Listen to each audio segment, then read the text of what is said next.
Hey guys, তোমরা সবাই কেমন আছো? নিশ্চয়ই খুব ভালো আছো। তো আজকে তোমাদের সাথে শেয়ার করবো আমার মেকআপ টিপ। চলো দিদিকে দেখে আনি, তোমরা যতক্ষণ ওয়েট করো। তোমাদের দেখাচ্ছি আমার দিদিকে, এরপরে যে কথাগুলো আমার দিদি বলবে।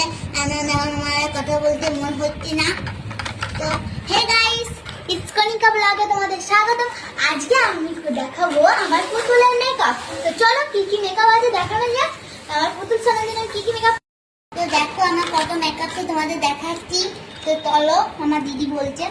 তো চলো কত মেকআপ সে তোমাদের বলিয়ে দিই। প্রথমে হচ্ছে এটা একটা চিরুনি, ঠিক আছে।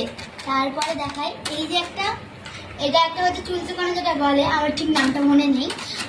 তো এরপর একটা খোপা বাঁধা হয় না, এরকম মানে খোপা না এমনি ক্লিপ আছে। তারপরে হচ্ছে এখানে কানের দুল আছে, এখানে কানের দুল আছে। তো তারপরে আছে এই যে একটা কানের দুল।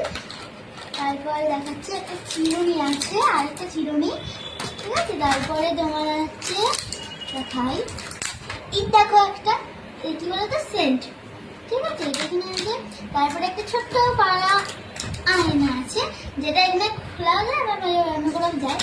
তো দেখলে এখানে যেটা আংটি দিয়ে দেখো কিউট কিউট, আর পুতুলের জন্য কিউট, আমার তো খুব পছন্দ হয়েছে। তারপরে আছে পুতুলের মেকআপ।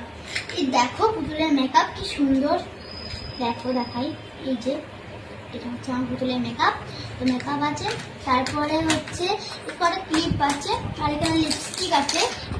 এখানে দেখো লিপস্টিক আছে কটা, দেখো লিপস্টিক আছে। তো আমার পুতুল কিছু বলবে তোমাদেরকে। তো চলো আমার পুতুল কি বলে তোমরা শুনতে থাকো। তো গাইস, তোমাদের কেমন লাগলো আমার মেকআপ সেটটা? তোমরা কিন্তু অবশ্যই কমেন্ট করে জানাবেন, আর লাইক